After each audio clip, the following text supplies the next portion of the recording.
Siang itu, desa Sukasari tampak seperti biasa, tenang, rapi, dan damai di bawah langit biru yang jernih. Di tengah desa berdiri rumah besar bergaya kolonial dengan cat putih bersih dan pagar tinggi yang selalu terbuka. Itulah rumah Bularas, wanita yang menjadi kebanggaan warga. Setiap orang mengenalnya sebagai sosok dermawan yang tak pernah pelit.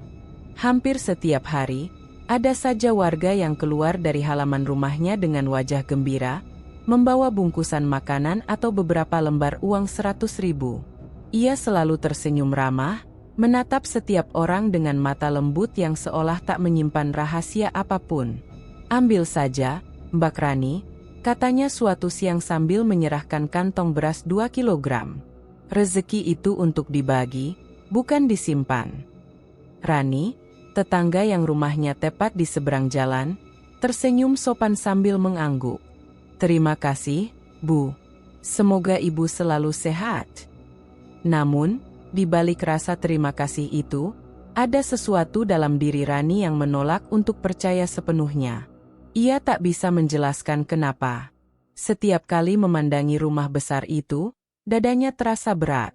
Mungkin karena terlalu sempurna, terlalu baik. Dan di desa kecil seperti Sukasari, sesuatu yang terlalu sempurna seringkali menyembunyikan sesuatu yang lain. Bularas dikenal bukan hanya karena kekayaannya, tapi juga karena kesederhanaannya.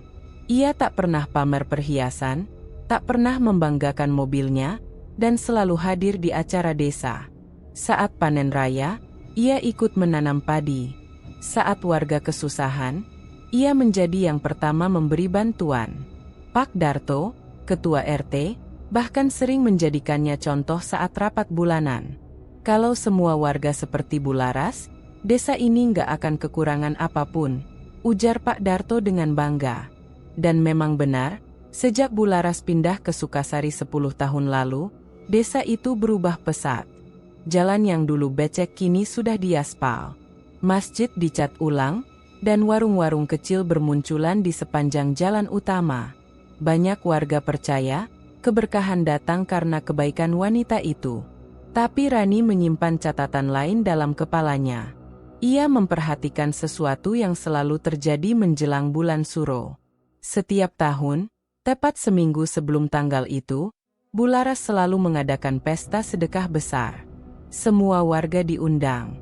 Makanan melimpah, uang dibagikan, bahkan anak-anak mendapat hadiah mainan. Namun setelah pesta itu, selalu ada satu hal aneh. Tahun lalu, misalnya, Pak Danu, tukang becak yang tinggal di ujung gang, tiba-tiba pergi tanpa pamit. Kata istrinya, ia dapat pekerjaan di luar kota. 2 tahun lalu, Bu Narti, penjual sayur, hilang di perjalanan ke pasar. Orang-orang menganggap itu kebetulan. Tapi bagi Rani, terlalu banyak kebetulan yang terjadi tepat setelah pesta Suro Bularas. Siang mulai bergeser ke sore. Udara di Sukasari terasa sejuk, tapi anehnya, halaman rumah Bularas tampak sedikit berkabut. Rani yang sedang menjemur pakaian menatap ke arah rumah itu. Ia melihat Bularas berdiri di teras, menatap ke langit, seperti sedang menghitung waktu. Beberapa menit kemudian, dari arah belakang rumahnya terdengar suara ayam berkokok keras lalu terdiam mendadak. Rani spontan menoleh. Seekor ayam tetangganya, yang biasanya mondar-mandir di pekarangan, tergeletak mati di dekat pagar bambu. Tak ada luka, tak ada darah. Hanya diam, seperti kehabisan napas. Rani menelan ludah. Entah kenapa, hawa di sekitarnya tiba-tiba terasa berat. Angin berhenti. Dari kejauhan, suara lonceng musola terdengar pelan, padahal belum waktunya azan. Ia berusaha menepis pikiran buruk. Mungkin ayamnya sakit, gumamnya pelan. Tapi bahkan suaranya sendiri terdengar seperti tak meyakinkan. Menjelang senja, Bularas keluar dari rumah membawa beberapa kantong plastik berisi bahan makanan. Ia berjalan ke arah warung Bu Rini sambil tersenyum, menyapa setiap orang yang lewat. "Ini ada sedikit rezeki, Bu Rini," katanya lembut. "Untuk tambahan dagangan." Bu Rini tentu saja senang bukan main. Wah, ibu baik sekali. Padahal kami belum sempat mampir. Namanya juga berbagi, jawab Bularas. Lagi pula, bentar lagi bulan suro. Kita harus banyak sedekah supaya dijauhkan dari bala. Kalimat itu membuat Rani, yang kebetulan lewat di belakang warung, berhenti melangkah. Ia menatap punggung Bularas yang perlahan menjauh. Gaunnya bergoyang ringan dihembus angin sore. Ada sesuatu dalam suaranya, sesuatu yang terdengar tulus, tapi juga terlalu hafal, terlalu terencana. Malamnya, desa kembali tenang. Lampu-lampu jalan menyala, dan suara jangkrik mengisi udara. Rani duduk di beranda rumahnya sambil menatap rumah besar di seberang jalan. Semua jendela sudah tertutup. Tapi di salah satu jendela lantai 2, tampak cahaya redup berwarna kemerahan. Seperti dari api lilin atau lampu minyak. Rani menatap lebih lama. Cahaya itu bergetar, lalu menghilang. Sesaat kemudian, terdengar suara lembut dari kejauhan, seperti seseorang sedang melantunkan doa. Hanya saja, nadanya tak seperti doa biasa. Ada irama yang turun naik, dan di sela-selanya, terdengar suara tertawa kecil, samar, tapi dingin. Rani bergidik. Ia berdiri, menutup pintu rumahnya rapat-rapat. Dalam hati, ia mulai yakin. Di balik senyum lembut dan tangan dermawan itu, Bularas menyembunyikan sesuatu yang jauh lebih gelap dari yang bisa dibayangkan siapapun. Dan bulan suro baru akan dimulai. Malam itu, kabut turun lebih cepat dari biasanya. Udara di desa Sukasari terasa lembab dan dingin, seperti ada sesuatu yang mengintip dari balik gelap. Di rumah besar bercat putih di tengah desa, lampu-lampu terang benderang. Suara tawa, gamelan, dan piring beradu terdengar hingga ke jalan. Pesta sedekah tahunan Bularas baru saja dimulai. Di halaman rumahnya yang luas, warga duduk bersila menikmati hidangan. Ada nasi tumpeng, ayam panggang, kue basah, dan minuman manis yang disajikan di gelas kaca. Bau dupa samar-samar tercium, bercampur dengan aroma bunga melati yang disebar di setiap sudut. "Terima kasih sudah datang, semuanya," kata Bularas dengan suara lembut tapi tegas. Ia mengenakan kebaya hijau zamrud, rambutnya disanggul rapi. Senyum itu masih sama, hangat dan menenangkan. "Semoga rezeki kita semua dilipat gandakan malam ini." "Amin," serempak warga menjawab, sebagian menunduk sopan. Hanya Rani yang duduk agak jauh di belakang, memperhatikan dengan pandangan gelisah. Sejak sore, ia sudah merasa ada sesuatu yang janggal. Seekor anjing kampung yang biasanya tidur di depan rumah Bularas tiba-tiba menyala keras ketika matahari terbenam, lalu menghilang begitu saja. Kini, anjing itu tak tampak dimanapun. Di sebelah Rani, Pak Darto tampak menikmati makanannya sambil tersenyum. "Bularas ini memang beda," katanya pelan. "Nggak pernah lupa berbagi." Rani mengangguk, tapi pandangannya tak lepas dari Bularas yang berdiri di panggung kecil di depan rumah. Wanita itu menatap langit yang perlahan diselimuti kabut. Sesekali bibirnya bergerak, seperti sedang berkomat-kamit. Tapi suaranya tertelan oleh musik dan hiruk-pikuk warga. Sekitar pukul 9 malam, pesta mulai sepi. Satu persatu warga berpamitan pulang dengan wajah puas dan tangan penuh bungkusan makanan. Rani pun ikut beranjak, tapi langkahnya terhenti ketika melihat Bularas menghilang ke arah belakang rumah, sendirian, sambil membawa nampan berisi sesajen bunga 7 rupa dan dupa. Naluri Rani berteriak agar jangan ikut campur, tapi rasa ingin tahu mengalahkan rasa takutnya. Ia berjalan pelan di sepanjang pagar kayu, mencoba melihat apa yang dilakukan Bularas di balik rumah besar itu. Dari celah pagar, Rani melihat sesuatu yang membuat bulu kuduknya meremang. Bularas berdiri di depan kolam kecil, menyalakan dupa satu persatu. Asap putih menari di udara. Ia menunduk, lalu meneteskan darah ayam ke permukaan air sambil berbisik pelan. Telah datang malamnya, satu untuk satu. Rani menutup mulutnya agar tak bersuara. Dadanya berdebar cepat. Tiba-tiba dari arah belakang terdengar langkah kaki berat. Duk, duk, duk. Seperti seseorang berjalan tanpa alas kaki di atas tanah basah. Rani menoleh, tapi tak melihat siapapun. Hanya kabut tebal yang menelan pandangannya. Ia memutuskan untuk segera pulang. Tapi begitu berbalik, suara itu justru semakin dekat. Duk, duk, duk. Lalu terdengar bisikan halus tepat di telinganya, begitu dekat hingga napasnya terasa dingin. Sudah dimulai? Rani tersentak dan berlari sekencang-kencangnya menuju rumah. Ia tak menoleh lagi, meski dari arah rumah Bularas terdengar suara benda jatuh dan suara tawa samar. Tawa yang rendah, serak, dan tak seperti suara manusia biasa. Keesokan paginya, kabar buruk menyebar ke seluruh desa. Pak Samin, tukang kayu yang semalam ikut pesta, tidak pulang ke rumah. Istrinya menemukan sandal dan topinya di pinggir jalan, tak jauh dari rumah Bularas. Tak ada jejak lain. Tak ada tanda perlawanan. Pasti dia mabuk dan jatuh ke sungai, kata beberapa warga menenangkan diri. Tapi sungai desa kering sejak 2 bulan lalu. Tidak ada air untuk seseorang jatuh ke dalamnya. Bularas tampak tenang saat mendengar kabar itu. Ia bahkan membantu warga mencari, membawa senter dan ikut menyisir tepi kebun. Kita harus tetap berprasangka baik, ujarnya lembut. Mungkin Pak Samin hanya pergi ke rumah saudaranya. Namun Rani melihat sesuatu di wajah Bularas saat mengatakan itu. Bukan sedih, bukan khawatir, tapi sesuatu yang seperti lega. Malam berikutnya, desa kembali diselimuti kabut tebal. Angin bertiup pelan membawa aroma bunga melati yang sama seperti malam pesta. Rani duduk di dalam rumah, menutup semua jendela, tapi tak bisa tidur. Di luar, suara langkah berat itu terdengar lagi. Duk, duk, duk. Semakin lama semakin dekat. Rani menahan napas. Suara itu berhenti tepat di depan rumahnya. Sunyi, hanya detak jantungnya sendiri yang terdengar. Lalu dari kejauhan, dari arah rumah Bularas, terdengar jeritan samar, pendek, tapi melengking tinggi, seperti seseorang yang tiba-tiba kehilangan nyawanya. Jeritan itu menggema sebentar, lalu hilang ditelan kabut. Dan di tengah kesunyian yang mencekam itu, Rani tahu satu hal dengan pasti.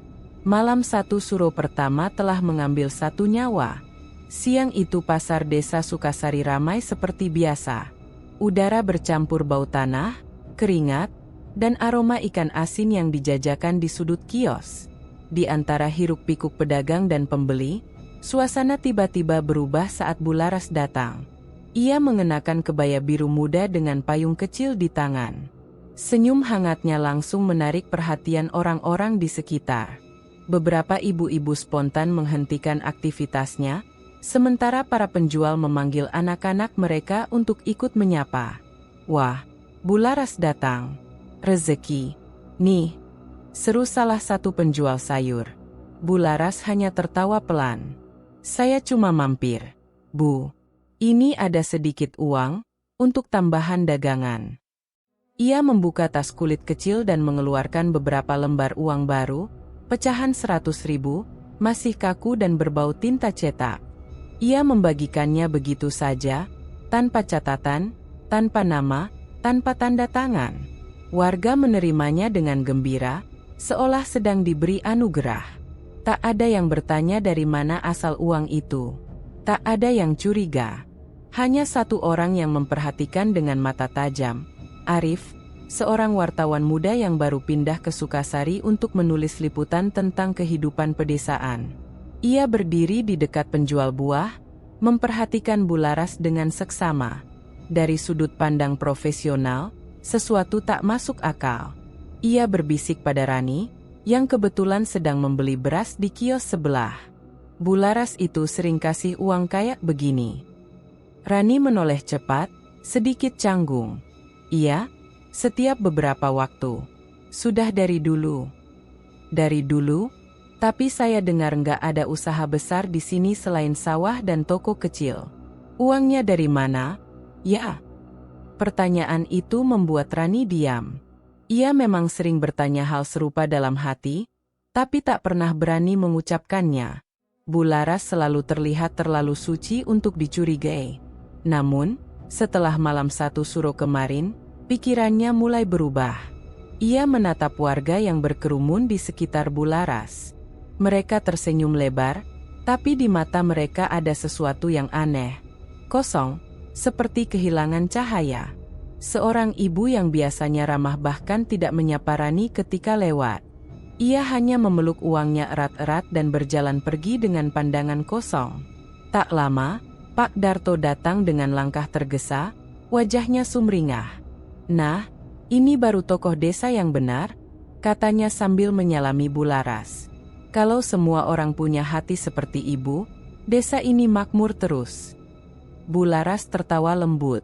"Saya cuma membantu semampu saya, Pak Darto. Kalau semua saling berbagi, insya Allah nggak ada yang kekurangan." Rani memperhatikan interaksi itu dalam diam.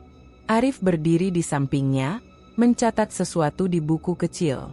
"Wartawan, ya?" tanya Rani pelan. "Iya," jawab Arif sambil menulis cepat. "Saya suka cari cerita yang terlalu sempurna. Biasanya, di balik kesempurnaan, ada sesuatu yang gak terlihat." Rani menelan ludah. Ia menatap Bularas yang sedang memeluk seorang anak kecil dan menyerahkan uang padanya. Uang itu terlihat begitu baru, warnanya merah menyala di bawah sinar matahari. Namun entah kenapa, bagi Rani, warna merah itu terasa seperti darah yang masih hangat. Menjelang sore, pasar mulai sepi. Arif menghampiri Rani yang sedang membantu ibunya menata dagangan. "Rani, kamu tinggal di dekat rumah Bularas, kan?" "Iya." "Kalau boleh tahu, dia kerja di mana?" "Setahu saya, nggak kerja. Katanya dulu pernah punya usaha batik di kota, tapi sudah lama tutup." Arif menatap kosong ke arah jalan. "Kalau begitu, dari mana uang sebanyak itu bisa terus keluar tiap tahun?" Pertanyaan itu kembali menggantung tanpa jawaban. Tapi sebelum Rani sempat menjawab, mereka berdua mendengar suara dari arah kios belakang. Dua orang ibu sedang berbicara dengan nada pelan. "Uang dari Bularas ini aneh, Bu." "Aneh kenapa?" "Tadi saya simpan di dompet, tapi waktu buka, uangnya bau amis. Kayak bau darah." "Ah, mungkin karena tangan ibu bekas potong ikan." "Bukan. Saya udah cuci tangan, tapi baunya nggak hilang." Rani menegang. Ia memandangi Arif, dan dari raut wajahnya, ia tahu pria itu juga mendengar hal yang sama. Sore makin redup. Kabut mulai turun perlahan dari arah hutan belakang pasar. Arif menatap rumah Bularas di kejauhan, samar terlihat di balik pepohonan. "Aku mau cari tahu lebih banyak soal dia," katanya akhirnya. "Kalau kamu tahu sesuatu, kabari aku." Rani ragu sejenak. "Kamu yakin mau cari tahu?" Arif mengangguk mantap. Justru karena semua orang di sini terlalu takut bertanya. Mereka berpisah di simpang jalan pasar. Rani berjalan pulang sambil membawa beberapa lembar uang baru dari pemberian Bularas. Ia menatap uang itu lama. Permukaannya licin, tapi terasa dingin di tangan. Terlalu dingin. Sampai di rumah, ia meletakkan uang itu di atas meja. Udara di ruangan tiba-tiba berubah. Lampu redup seketika, dan angin dari jendela meniup tirai pelan-pelan. Dari arah dapur terdengar suara lirih, seperti desisan pendek. "Terima kasih." Rani menatap ke arah suara itu dengan tubuh gemetar. Tak ada siapapun di sana.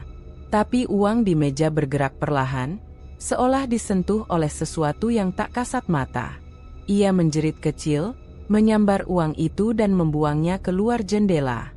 Uang-uang itu jatuh di tanah, dan untuk sesaat, sebelum tersapu angin, Rani melihat noda merah tua di salah satu ujungnya. Keesokan paginya, warga ramai membicarakan hal lain. Bularas membagikan uang baru lagi. Tak ada yang menolak. Tak ada yang bertanya. Hanya Rani dan Arif yang diam, karena mereka berdua mulai sadar Setiap lembar uang itu bukan hanya membawa keberkahan, tapi juga kutukan yang tak terlihat. Sore itu, langit desa Sukasari berwarna abu-abu pucat. Awan menggantung rendah, menandakan hujan akan turun kapan saja.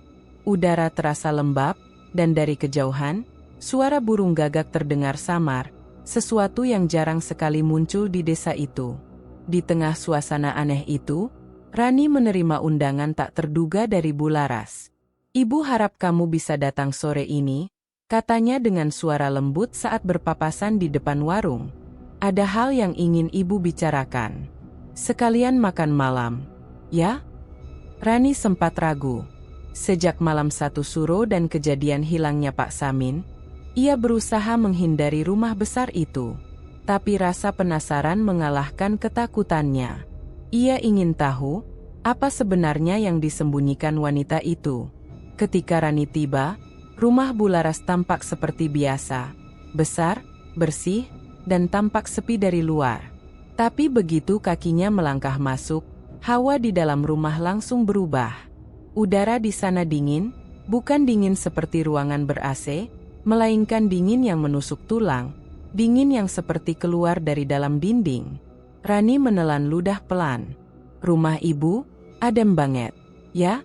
ujarnya basa-basi. Bularas tersenyum samar. "Iya, rumah ini memang selalu sejuk. Mungkin karena banyak pohon besar di belakang." Namun Rani tahu, tidak ada pohon besar di belakang rumah itu. Ia sering lewat dan melihat sendiri, hanya tanah kosong dan pagar tinggi. Mereka duduk di ruang tamu. Dinding rumah dihiasi foto-foto lama, potret Bularas dengan warga desa, dan satu foto besar yang menampilkan dirinya berdiri di depan rumah ini, bertahun-tahun lalu. Di foto itu, wajah Bularas tampak lebih muda, tapi matanya sama persis. Tatapan yang tajam dan dalam, seolah tidak pernah berubah oleh waktu. Saat Bularas ke dapur untuk menyiapkan minuman, Rani mencoba mengamati sekeliling. Ia memperhatikan lorong panjang di sisi kanan rumah. Ada beberapa pintu di sana, semuanya tertutup rapat. Tapi yang membuatnya tertegun adalah satu pintu berwarna hitam, sedikit berbeda dari yang lain. Gagang pintunya terbuat dari besi tua, dan dari bawahnya keluar hembusan udara dingin seperti napas sesuatu yang hidup di dalam sana. Rani melangkah pelan ke arah pintu itu, mencoba mendengarkan. Dari baliknya, terdengar bunyi samar, seperti sesuatu yang bergeser pelan di lantai. Desek-sek, ia menahan napas. "Rani?" Suara Bularas tiba-tiba terdengar dari dapur. "Kamu mau teh atau kopi?" Rani terlonjak. "Ah, teh aja, Bu," serunya cepat, lalu buru-buru menjauh dari pintu itu. Ketika Bularas kembali membawa nampan berisi 2 cangkir teh melati, senyumnya tetap hangat seperti biasa. Tapi matanya sempat menatap ke arah pintu hitam itu sekilas, dan dalam sekejap, tatapannya berubah dingin. Mereka duduk sambil berbincang ringan. Namun Rani merasa jantungnya tak pernah benar-benar tenang. Setiap kali angin bertiup dari arah dapur, suhu di ruangan terasa turun beberapa derajat. Ia juga memperhatikan sesuatu yang aneh. Tidak ada suara jangkrik dari luar, padahal biasanya menjelang malam suara itu ramai sekali. Setelah beberapa lama, Rani berpamitan. Tapi sebelum keluar, ia memutuskan untuk mampir sebentar ke dapur untuk mencuci gelasnya. Sekadar sopan santun. Bularas sempat melarang, tapi Rani tersenyum. "Nggak apa-apa, Bu. Saya biasa bantu Ibu Rini juga di warung." Kok. Dapur rumah itu tampak bersih, terlalu bersih. Lantai ubinnya mengkilap, dan perabotan tersusun rapi. Tapi saat Rani menunduk untuk mengambil lap, matanya menangkap sesuatu di lantai, tepat di bawah meja makan besar dari kayu jati. Ada simbol aneh di sana. Seperti lingkaran dengan tulisan-tulisan tak dikenal, tersusun dari abu hitam yang tampak sudah lama. Di tengah lingkaran itu ada bekas lilin merah yang sudah meleleh sampai menempel di ubin. Rani menatapnya dengan ngeri. Itu bukan bekas dekorasi atau noda biasa. Ia tahu, Simbol seperti itu hanya muncul di cerita-cerita tentang pesugihan, tempat di mana seseorang mengikat perjanjian dengan sesuatu yang bukan manusia. Saat ia hendak beranjak, terdengar bunyi langkah lembut di belakangnya. "Ngapain kamu di situ, Rani?" Suara itu datar tapi dingin. Rani perlahan menoleh dan menemukan Bularas berdiri di ambang pintu dapur. Wajahnya masih tersenyum, tapi matanya tidak. Mata itu gelap, seperti tanpa cahaya. "Saya cuma lihat ubin, Bu. Bagus ukirannya." "Oh." Bularas tersenyum tipis. "Hati-hati, kadang yang terlalu diperhatikan bisa balik memperhatikan kita." Rani memaksakan tawa kecil dan buru-buru menuju pintu depan. Begitu keluar rumah, udara luar terasa lebih ringan, tapi hawa dingin dari dalam rumah seakan masih menempel di kulitnya. Ia berjalan cepat menuju jalan utama, menoleh sekali ke belakang. Rumah besar itu berdiri diam dalam kabut sore, jendelanya tertutup rapat. Tapi di kaca lantai 2, Rani melihat bayangan hitam, tinggi, kurus, dan tak berbentuk jelas, berdiri di belakang tirai. Bayangan itu tidak bergerak, hanya berdiri di sana, menatap ke arah Rani. Ia menahan napas, lalu berlari tanpa menoleh lagi. Dari kejauhan, suara angin malam berdesir, membawa aroma bunga melati yang tajam, dan di telinganya, samar terdengar bisikan lirih dari arah rumah itu. "Kau sudah melihatnya, Rani?" Sejak malam itu, setiap kali Rani melewati rumah Bularas, ia selalu merasakan hal yang sama, hawa dingin yang menempel seperti bayangan. Dan ia tahu, rumah itu bukan sekadar tempat tinggal. Rumah itu menyimpan sesuatu yang hidup di dalamnya. Malam turun perlahan di desa Sukasari. Kabut mulai merayap dari arah hutan, menelan jalan setapak yang menuju ke rumah tua di tepi desa. Di sanalah Pak Wanto tinggal, dukun tua yang jarang keluar rumah, dikenal sebagian warga sebagai orang pintar, dan oleh sebagian lainnya dianggap terlalu akrab dengan hal-hal gaib. Rani melangkah dengan hati berdebar. Ia membawa senter kecil, tapi cahaya kuningnya tampak tak mampu menembus kabut tebal. Setiap langkah terasa berat, seperti tanah yang ia pijak menyerap kekuatannya. Sejak melihat simbol aneh di dapur rumah Bularas, pikirannya tak pernah tenang. Sesampainya di depan rumah kayu itu, ia mengetuk pelan. Tok, tok, tok. Beberapa detik hening. Lalu dari dalam terdengar suara serak namun tegas. "Masuk saja, Nak. Aku sudah tahu kau akan datang." Rani menelan ludah, lalu membuka pintu perlahan. Di dalam, ruangan itu remang hanya diterangi lampu minyak. Bau dupa memenuhi udara, bercampur aroma akar dan daun kering.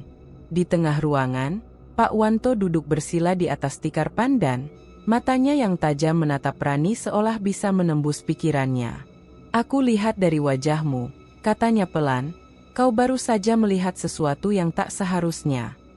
Rani menunduk, suaranya bergetar. Saya cuma ingin tahu, Pak, tentang Bularas. Tentang kenapa rumahnya selalu dingin. Tentang kenapa setiap malam suro, selalu ada yang hilang." Pak Wanto terdiam lama. Ia menatap api kecil di tungku yang berkedip-kedip, lalu menghela napas panjang. "Sudah lama aku tahu tentang perempuan itu," ujarnya akhirnya. "Tapi tak ada yang berani bicara. Bularas bukan orang biasa, Nak. Ia memegang perjanjian lama, pesugihan, yang diturunkan dari leluhur hitam di daerah pesisir." Rani membeku. "Pesugihan? Jadi, semua kekayaannya itu bukan miliknya sendiri?" potong Pak Wanto cepat. "Itu pinjaman dari sesuatu yang tidak hidup, tapi juga tidak mati. Roh yang menukar kemakmuran dengan darah manusia." Pak Wanto mengambil kendi kecil di sampingnya, menuangkan air ke mangkuk tanah liat. "Kau pernah mencium bau melati di rumahnya, kan?" tanyanya sambil menatap tajam. Rani mengangguk pelan. "Iya, setiap malam." "Itu bukan melati biasa. Itu tanda bahwa roh penagih tumbal sudah dekat. Setiap malam suro, Roh itu datang untuk menagih janji. Kalau tak ada tumbal manusia, maka nyawa si pelaku sendiri yang akan diambil. Suara kayu berderak di luar, membuat Rani menoleh panik. Tapi Pak Wanto hanya tersenyum tipis. Tenang, mereka belum ke sini. Jadi benar, setiap tahun dia harus menyerahkan satu nyawa? Tanya Rani lirih. Ya, itulah syarat pesugihan jenis ini. 1 jiwa untuk 1 tahun kemakmuran. Rani menatap lantai, ngeri. Tapi kenapa warga tidak sadar? Kenapa semua orang tetap menganggap dia baik? Pak Wanto menatapnya lekat-lekat. Karena pesugihan itu tak hanya membeli harta. Ia membeli kepercayaan. Si pelaku diberi kemampuan untuk menutup mata manusia lain, agar mereka melihat kebaikan palsu. Uang, makanan, dan senyum itu seperti jaring, yang mengikat orang-orang di sekitarnya agar tidak curiga. Rani menggigit bibir. Bayangan wajah Bularas terlintas di pikirannya.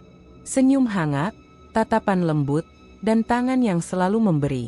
Semua itu kini tampak seperti topeng. Pak, Rani bertanya pelan, kalau begitu, apa yang akan terjadi kalau Bularas berhenti memberi tumbal? Roh penagih itu tidak kenal belas kasihan, jawab Pak Wanto datar. Kalau janji dilanggar, roh itu akan datang menjemput bukan hanya Bularas, tapi juga mereka yang pernah mendapat bagian dari uangnya, termasuk orang yang menyentuh uang hasil pesugihan itu. Rani terpaku, wajahnya memucat. Ia teringat pada uang merah yang pernah ia buang keluar jendela.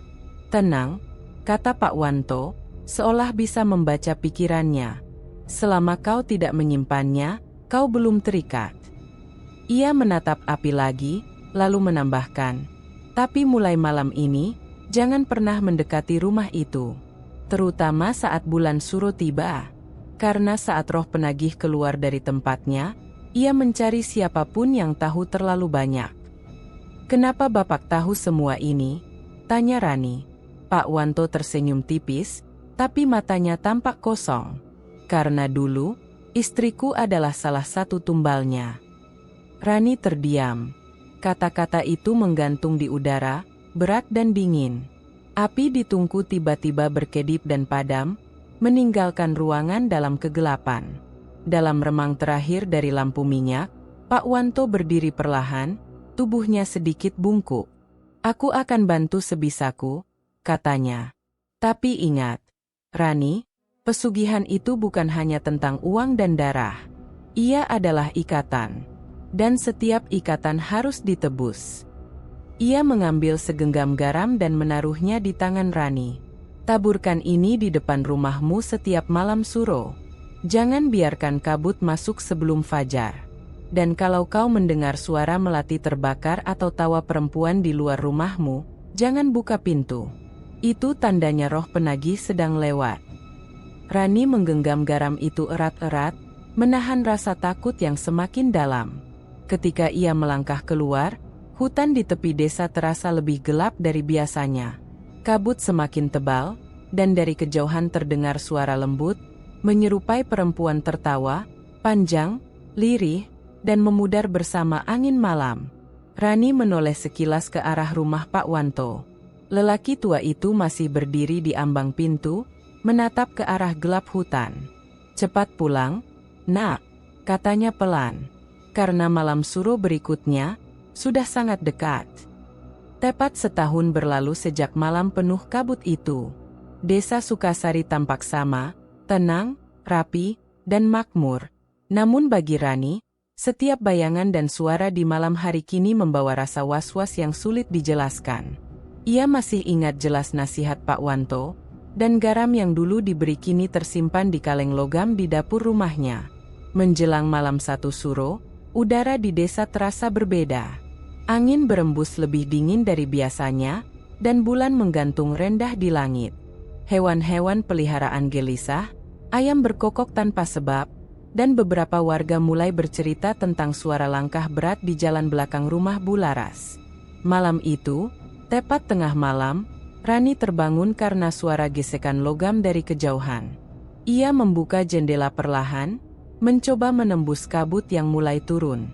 Dari arah rumah besar di seberang sawah, tampak Bularas berjalan perlahan di halaman belakangnya, menyeret sesuatu yang besar dan berat. Cahaya lampu pijar di teras hanya menyoroti sebagian tubuhnya. Wajah pucat, kebaya putih, dan rambut yang sebagian menutupi pipi. Di belakangnya, sesuatu tergelincir di tanah basah, meninggalkan jejak panjang seperti garis darah yang samar. Rani menahan napas. Tangannya bergetar. Ia tahu ia harus berpaling, tapi tubuhnya terpaku di tempat. Saat itu juga, seekor burung gagak terbang rendah. Suaranya parau memecah keheningan malam. Bularas berhenti sejenak, menoleh ke arah jendela Rani, dan tersenyum. Senyum yang tenang, tapi dingin. Seolah tahu ada mata yang sedang mengintip. Keesokan paginya, kabar buruk menyebar, Pak Darto menghilang. Warga mencarinya ke sawah, ke pasar, bahkan ke sungai di ujung desa, tapi tak ada jejak. Istrinya menangis histeris di depan rumah, sementara Bularas datang menenangkan, dengan senyum lembut dan kata-kata penuh empati. "Tenanglah, Bu Darto," ucapnya pelan sambil memeluk wanita itu. Mungkin beliau sedang keluar kota tanpa sempat pamit. Kadang orang desa suka begitu. Tapi Rani tahu, pandangan mata Bularas berbeda. Bukan pandangan cemas, melainkan pandangan lega. Di sela kerumunan, Arif, wartawan muda yang setahun lalu menaruh curiga pada Bularas, kini berdiri memperhatikan dengan raut tegang. Ia sudah menulis beberapa catatan rahasia di bukunya, tentang pola hilangnya warga setiap tahun menjelang malam suro, dan tentang kekayaan Bularas yang semakin berlimpah tanpa alasan jelas. "Kalau benar ini pesugihan," kata Arif lirih pada Rani di warung, "kita harus punya bukti. Tanpa itu, orang-orang hanya akan menganggap kita gila." Rani mengangguk. "Aku lihat sendiri semalam." Dia menyeret sesuatu di belakang rumahnya. Arif menatap serius. "Kalau begitu, malam ini kita kembali ke sana." Menjelang malam, suasana desa berubah sunyi. Kabut turun lebih cepat dari biasanya. Rani dan Arif bersembunyi di balik rumpun pisang di dekat pagar rumah Bularas. Dari celah dedaunan, mereka bisa melihat jelas halaman belakang rumah besar itu. Bularas muncul mengenakan kain hitam panjang. Tangannya memegang kendi tanah liat besar. Sementara dari dalam rumah terdengar suara gamelan lembut, pelan, tapi menekan. Ia berlutut di tanah, menaburkan bunga 7 rupa, lalu mengangkat kendi itu tinggi-tinggi. Sesuatu yang seperti asap hitam keluar perlahan dari dalamnya, berputar di udara, membentuk bayangan samar menyerupai sosok manusia. Rani mencengkeram tangan Arif. "Itu dia," bisiknya gemetar. "Roh penagih yang disebut Pak Wanto." Bayangan itu melayang rendah, lalu menghilang ke tanah.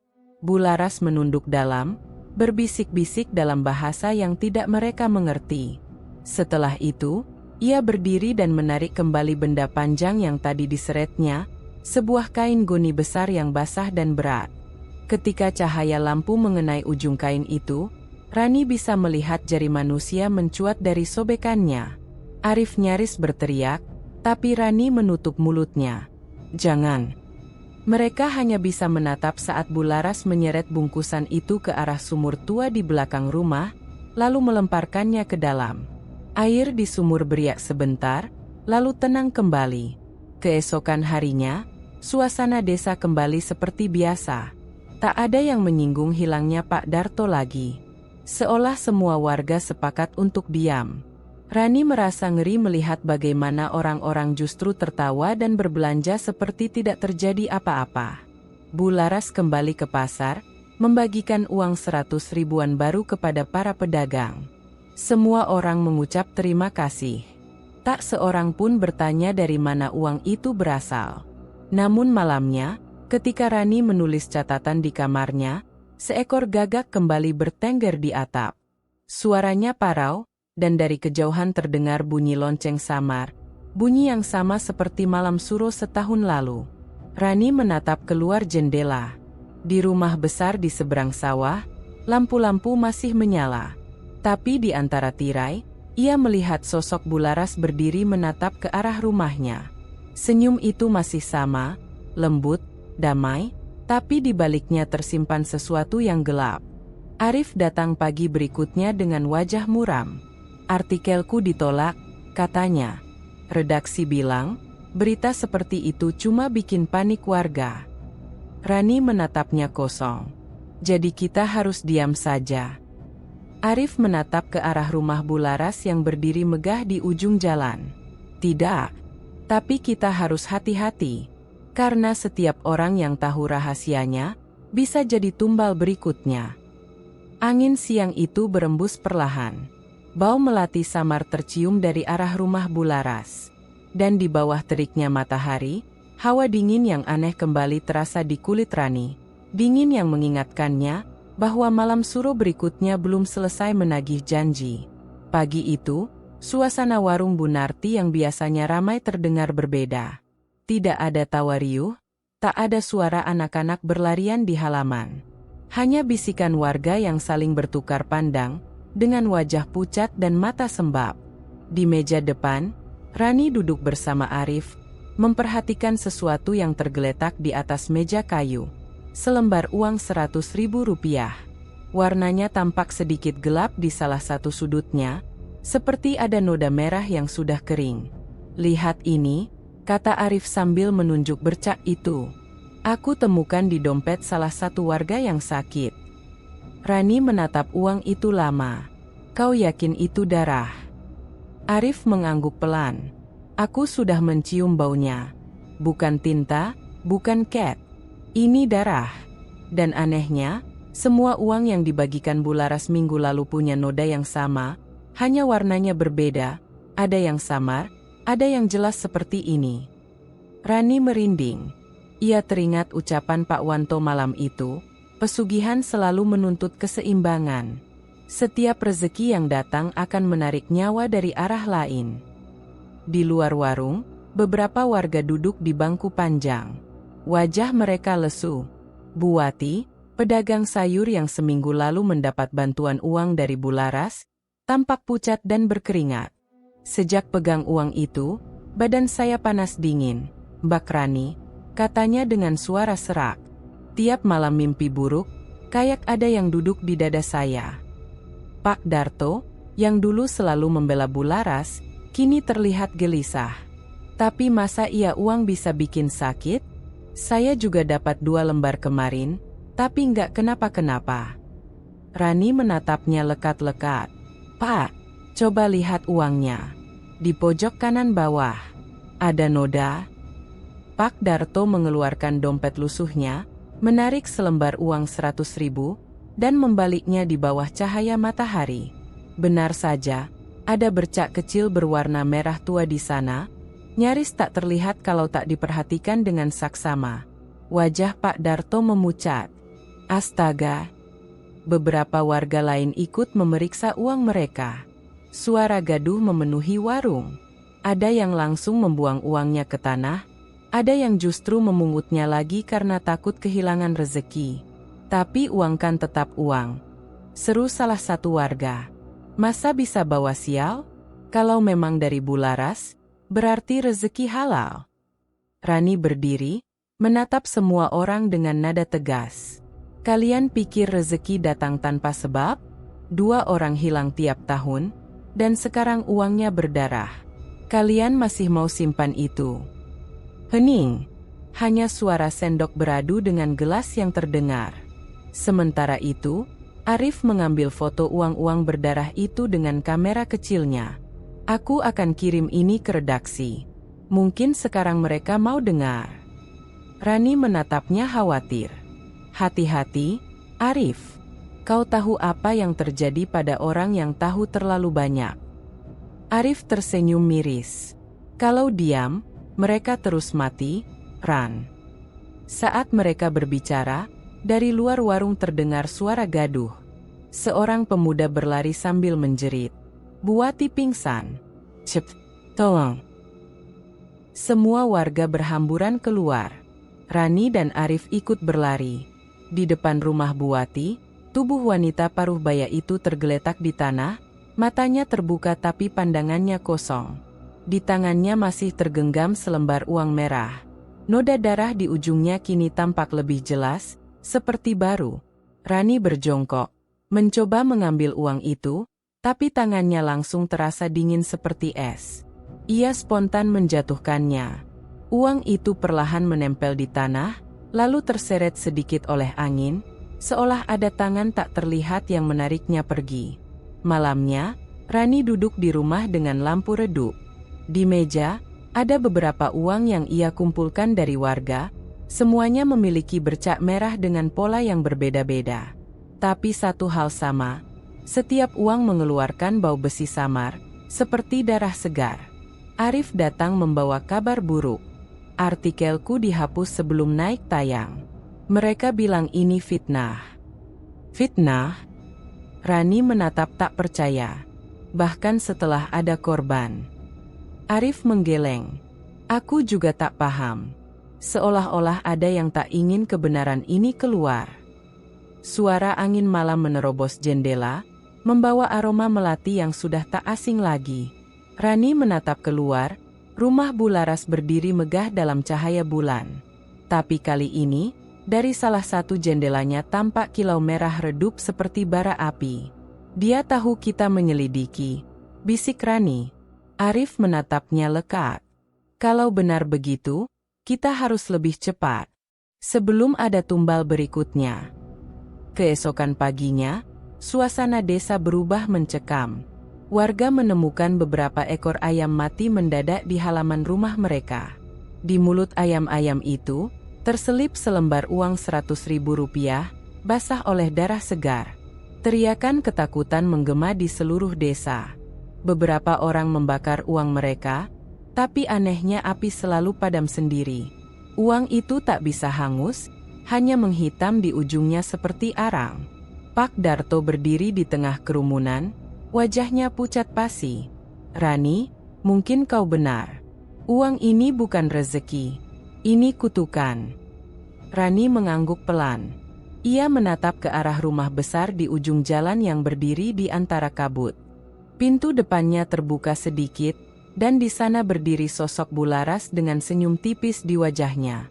Ia memandangi kerumunan warga dari kejauhan, tenang, tak terganggu sedikit pun. Dan saat mata Rani bertemu pandang dengan mata Bularas, hawa dingin kembali menyusup ke dalam tubuhnya. Dalam hati, ia tahu satu hal. Setiap lembar uang yang beredar di desa itu membawa darah seseorang yang pernah hidup. Malam itu, angin berembus pelan membawa aroma tanah basah dan bunga melati. Kabut menggantung rendah di sekitar rumah besar milik Bularas, menutupi pagar besi dan taman yang kini tampak seperti bayangan kelabu. Di kejauhan, gonggongan anjing bersahut-sahutan, lalu senyap seketika. Seolah tahu ada sesuatu yang sedang bergerak di antara kabut. Rani berdiri di ujung jalan, mengenakan jaket hitam dan menenteng senter kecil. Tangannya bergetar, tapi tekadnya bulat. Sudah terlalu lama ia menahan rasa ingin tahu. Semua peringatan Pak Wanto, semua firasat buruknya, kini seolah tak lagi bisa menahan langkahnya. Ia harus tahu apa yang sebenarnya dilakukan Bularas setiap malam. Gerbang rumah itu tak terkunci. Rani menekannya perlahan, menghindari suara derit. Di dalam, halaman luas itu diselimuti kabut tipis. Lampu teras berkelap-kelip seperti hampir padam. Ia berjalan menunduk, melewati patung batu kecil berbentuk lelaki tua yang berdiri di bawah pohon mangga. Begitu melangkah ke dekat pintu belakang, ia mendengar suara samar dari dalam rumah. Bukan suara televisi. Bukan suara orang berbicara biasa. Suara itu berat, dalam, dan bergema seperti datang dari tempat yang jauh. Sudah waktunya lagi.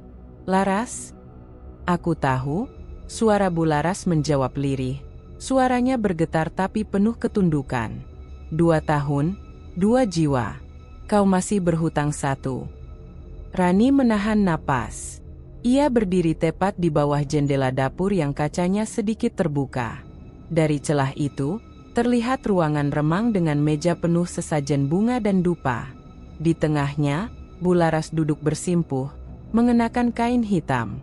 Di hadapannya, tidak ada siapapun, tapi bayangan gelap di dinding bergerak sendiri, membentuk siluet sosok laki-laki tua dengan rambut panjang. Rani menatap tak berkedip. Suara laki-laki itu semakin jelas. Kau sudah menerima darahnya. Sekarang bayar dengan nyawa yang berikutnya. Tapi, warga mulai curiga. Rani dan wartawan itu mengawasi aku. Kalau begitu, jadikan salah satu dari mereka tumbal berikutnya. Jantung Rani serasa berhenti berdetak. Ia mundur setapak, tapi lantai kayu di bawahnya berderit pelan. Crack! Bularas langsung menoleh ke arah jendela. Siapa di luar? Suaranya datar, tapi menggema menembus malam. Rani membeku. Matanya menatap ke dalam. Bayangan sosok laki-laki di tembok kini perlahan menoleh juga. Tapi wajahnya bukan wajah manusia. Hitam, tanpa mata, hanya senyum panjang yang membelah pipinya. Siapa di sana? Suara Bularas kembali terdengar, kali ini lebih keras. Rani berbalik dan berlari tanpa pikir panjang. Kakinya menyambar ranting dan batu, napasnya tersengal. Tapi dari belakang, ia masih mendengar suara langkah-langkah berat menyusul, bukan langkah satu orang, tapi dua. Suara langkah Bularas yang cepat, dan suara sesuatu yang lebih berat menyeret di tanah, seperti daging basah yang digesekkan. Rani hampir jatuh saat menuruni parit kecil di tepi jalan. Ia menoleh sebentar, dan di jendela lantai 2 rumah Bularas, tampak cahaya merah berpendar. Bayangan sosok hitam itu berdiri di sana, tinggi dan kurus, menatap ke arah Rani dengan kepala miring dan senyum aneh. Beberapa jam kemudian, Rani sudah berada di rumah, tubuhnya gemetar. Ia menyalakan semua lampu, tapi hawa dingin tetap menempel di kulit. Saat mencoba menenangkan diri, telinganya menangkap sesuatu, suara lirih dari arah dapur, sangat pelan tapi jelas. Kau tidak boleh mengintip rahasia orang, Rani. Rani terlonjak. Ia menatap dapur yang gelap, lalu perlahan mundur ke kamar. Suaranya kembali terdengar, lebih dekat. Sekarang, giliranmu membayar. Lampu tiba-tiba padam. Rumah menjadi gelap total. Rani menjerit kecil dan menutup pintu kamar rapat-rapat. Ia duduk di pojok ruangan, menggenggam kalung pemberian Pak Wanto sambil membaca doa seadanya. Beberapa menit berlalu. Hening. Namun dari celah pintu, tampak cahaya merah samar, sama seperti yang ia lihat di rumah Bularas tadi. Bersamanya, tercium bau melati yang sangat kuat, menusuk hidung. Rani memejamkan mata erat-erat. Tapi di telinganya, suara itu kembali berbisik. Satu jiwa lagi, dan kau yang paling dekat. Menjelang subuh, ayam berkokok. Rani baru berani membuka mata. Cahaya matahari pagi masuk dari jendela. Tak ada apa-apa di kamarnya.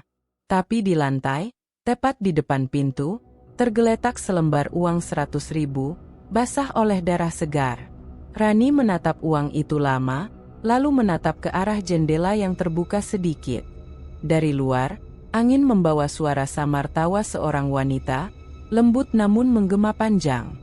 Dan Rani tahu, malam itu Bularas tidak sendirian di rumahnya. Ia berbicara dengan sesuatu yang bukan manusia. Siang itu, matahari bersinar terik di atas desa Sukasari. Balai desa tampak sepi, hanya suara kipas angin tua yang berdecit memecah keheningan. Arif duduk di meja panjang yang dipenuhi tumpukan kertas, catatan, dan foto-foto yang sudah ia kumpulkan selama 2 tahun terakhir. Di depannya, Pak Darto dan Rani memperhatikannya dengan wajah tegang. Di dinding papan kayu, Arif menempelkan peta kecil desa Sukasari. Setiap titik merah menandai lokasi warga yang hilang sejak malam 1 Suro beberapa tahun terakhir. Aku hitung, kata Arif sambil menunjuk garis yang ia buat dengan spidol, ada 7 orang yang hilang dalam 7 tahun. Semua menjelang atau tepat di malam Suro. Dan lihat, semuanya tinggal di radius 1 kilometer dari rumah Bularas. Pak Darto menelan ludah. Kau yakin ini bukan kebetulan? Arif menggeleng. Tidak. Setiap kali seseorang hilang, Bularas selalu terlihat memberi sedekah besar di minggu berikutnya.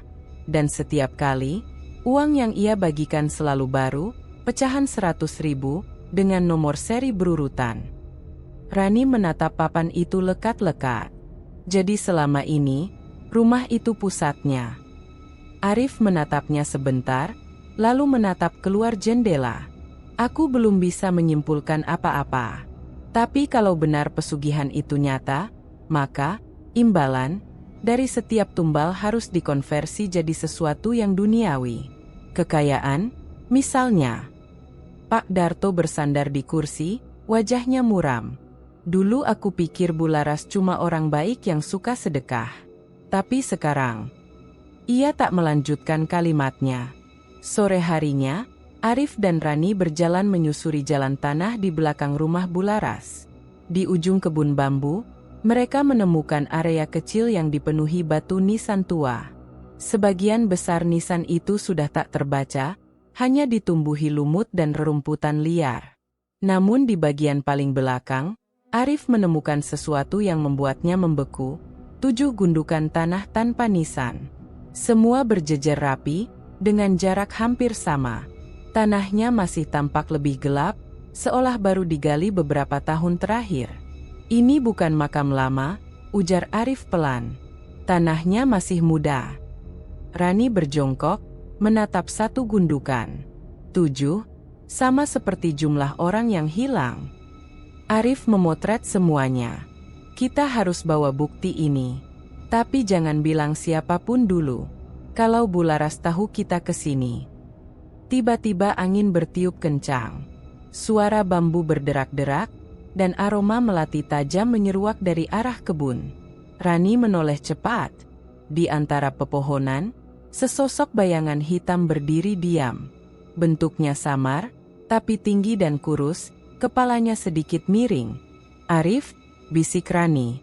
Ada yang lihat kita. Arif menarik tangannya. Ayo pergi sekarang. Mereka berlari menuruni jalan setapak, tak menoleh lagi. Tapi sampai jauh di ujung jalan, Rani masih merasa bayangan itu mengikuti mereka dari kejauhan. Malamnya, di rumah kontrakannya, Arif duduk di depan laptop. Ia menulis cepat. Desa Sukasari menyimpan misteri hilangnya warga yang berkaitan dengan praktik pesugihan. Semua bukti mengarah pada satu nama, Bularas, wanita dermawan yang hidup di tengah kekayaan tak wajar. Ia memasukkan foto peta, makam, dan uang bernoda darah yang sebelumnya ia foto di warung. Tulisan itu hampir selesai. Judulnya, Uang Berdarah dari Sukasari, Jejak Tumbal Pesugihan di Balik Senyum Dermawan. Namun sebelum ia menekan tombol kirim, ponselnya bergetar. Nomor tak dikenal menelpon. Ya, halo. Suara di seberang terdengar tenang, tapi dingin. Saudara Arif, saya dari redaksi pusat. Artikel Anda sudah kami terima, tapi kami disarankan tidak menayangkannya. Ada pihak yang keberatan. Keberatan? Siapa? Tak perlu tahu siapa. Tapi Anda sebaiknya berhenti menulis tentang Bularas. Klik. Sambungan terputus. Beberapa menit kemudian, pesan masuk di ponselnya. Terima kasih sudah mengerti. Kami sudah kirim kompensasi ke rekening Anda. Arif tertegun. Ia membuka aplikasi banknya, saldo bertambah 10 juta rupiah. Ia memukul meja keras. Mereka menyogokku. Rani yang datang membawa kopi ikut terkejut. 10 juta? Dari siapa? Arif menunjukkan layar ponselnya. Entah. Tapi ini jelas upaya untuk bungkamku. Rani menatapnya dalam-dalam. Kalau mereka sudah sampai di tahap itu, berarti apa yang kita temukan benar. Arif menatap layar laptopnya. Kursor berkedip di ujung kalimat terakhir artikelnya. Ia ragu sejenak, lalu mematikan komputer. Untuk sementara, kita diam dulu. Aku harus cari cara agar berita ini bisa keluar tanpa membuat nyawaku ikut hilang. Keesokan paginya, kabar aneh menyebar di desa. beberapa pejabat kecil dan wartawan lokal tiba-tiba mendapat bantuan uang misterius. Mereka semua bungkam tentang kasus hilangnya warga. Tak ada satupun yang mau bicara. Rani dan Arif hanya bisa saling berpandangan di pinggir jalan, melihat warga kembali sibuk seperti tak terjadi apa-apa. "Lihat, Ran," gumam Arif pelan. "Pesugihan itu bukan cuma tentang darah dan roh. Ini juga tentang uang yang bisa menutup mulut manusia." Rani menatap ke arah rumah besar Bularas yang berdiri megah di kejauhan. Tirainya bergerak pelan, dan di balik jendela, siluet seorang wanita tampak berdiri tegak, mengamati mereka. Hawa panas siang hari seketika terasa dingin. Dan Arif sadar, kebenaran yang ia pegang kini jauh lebih berbahaya daripada yang ia bayangkan. Sore itu, langit desa Sukasari tampak muram. Awan kelabu menggantung rendah, seolah menekan atap rumah-rumah warga. Angin membawa aroma aneh, tajam, lembab, dan menusuk hidung. Di jalan utama desa, orang-orang berhenti melangkah, saling pandang dengan dahi berkerut. "Bau apa ini?" tanya salah satu ibu sambil menutup hidungnya dengan ujung kerudung. Tak jauh dari situ, Rani berjalan pelan, membawa kantong belanjaan. Ia ikut menghentikan langkah ketika mencium bau itu. Matanya menelusuri arah angin, lalu berhenti di depan rumah besar milik Bularas. Dari pagar hitam tinggi itu, aroma busuk semakin jelas, seperti daging busuk yang disimpan berhari-hari. Beberapa warga mulai berbisik-bisik di pinggir jalan. "Itu dari rumah Bularas?" "Ya," katanya, "semalam ada suara tangisan." "Ah, paling bangkai tikus." "Tikus apa yang baunya kayak mayat?" Rani menatap lekat-lekat. Di sela pagar besi, ia melihat rerumputan yang mulai mengering, dan di sudut halaman, ada genangan cairan hitam seperti darah yang membeku. Ia melangkah lebih dekat, tapi tiba-tiba bulu kuduknya berdiri. Di teras rumah, duduk sosok hitam. Bentuknya menyerupai manusia, tapi kepalanya menunduk, dan tubuhnya seperti diselimuti kabut pekat. Sosok itu tak bergerak, hanya diam seolah menunggu sesuatu. Rani mundur pelan-pelan. Nafasnya tercekat. Ia tahu yang dilihatnya bukan manusia biasa. Sementara itu, Pak Darto yang mendengar kabar aneh dari warga datang tergesa. Ia membawa senter kecil dan mengenakan jaket lusuhnya. "Mana yang katanya bau bangkai itu?" Rani menunjuk rumah Bularas. "Dari sana. Bau ini makin kuat setiap sore." Pak Darto menatap pagar itu lama. "Waktu dulu, aku sempat dengar kalau rumah yang dipakai untuk ritual pesugihan bisa berubah, makin lama makin, dimakan, oleh energi yang ia panggil." "Dimakan?" Rani menatapnya tak mengerti. "Ya," kata Pak Darto pelan. Seolah roh yang diberi makan tumbal, mulai menuntut lebih. Bukan cuma darah, tapi juga tempat di mana ia dipanggil. Ia menyalakan senternya, mengarahkannya ke sela pagar. Cahaya menyorot dinding yang dulu putih bersih, kini kusam, bercak hitam seperti jelaga merayap dari bawah hingga ke jendela. Rani menelan ludah, kayak membusuk dari dalam. Mereka berdiri diam beberapa saat. Dari dalam rumah terdengar bunyi sesuatu yang berat diseret. Setelah itu, suara langkah pelan, mendekat ke arah pintu. Pintu terbuka perlahan. Bularas muncul. Wajahnya pucat pasi. Matanya cekung, rambutnya acak-acakan seperti belum disisir berhari-hari. Ia mengenakan daster batik yang kotor di bagian bawah, dan dari ujung jarinya menetes air hitam seperti tinta. "Bularas?" Rani bersuara ragu. "Ibu baik-baik saja?" Wanita itu menatap mereka lama, lalu tersenyum samar. "Kalian mencium baunya, ya?" Pak Darto dan Rani saling pandang. Tak sempat menjawab, Bularas melanjutkan, suaranya pelan tapi getir, "Aku juga mencium. Tapi itu bukan bangkai. Itu penunggu yang lapar." Suara itu nyaris seperti bisikan. Rani bergidik, dan angin yang bertiup membuat suara pintu berderit. Dari dalam rumah, Terdengar lagi langkah berat seperti rantai digesek di lantai. "Bu Laras, apa ibu butuh bantuan?" tanya Pak Darto dengan hati-hati. Bu Laras menunduk, menatap tangannya sendiri yang bergetar. "Aku sudah memberi mereka apa yang mereka mau selama bertahun-tahun, tapi sekarang mereka tak puas lagi." Menjelang malam, warga berkerumun di pinggir jalan. Tak ada yang berani masuk ke halaman rumah itu. Bau busuk kini menyebar ke seluruh desa. Seekor anjing liar menggonggong terus-menerus ke arah rumah Bu Laras. Bulunya berdiri seperti melihat sesuatu yang tak kasat mata. Rani berdiri di antara kerumunan. Di tangan, ia menggenggam liontin kecil yang dulu diberikan Pak Wanto, dukun tua di tepi hutan. "Kalau roh jahat menampakkan diri," katanya dulu, "kau akan tahu dari hawa dinginnya."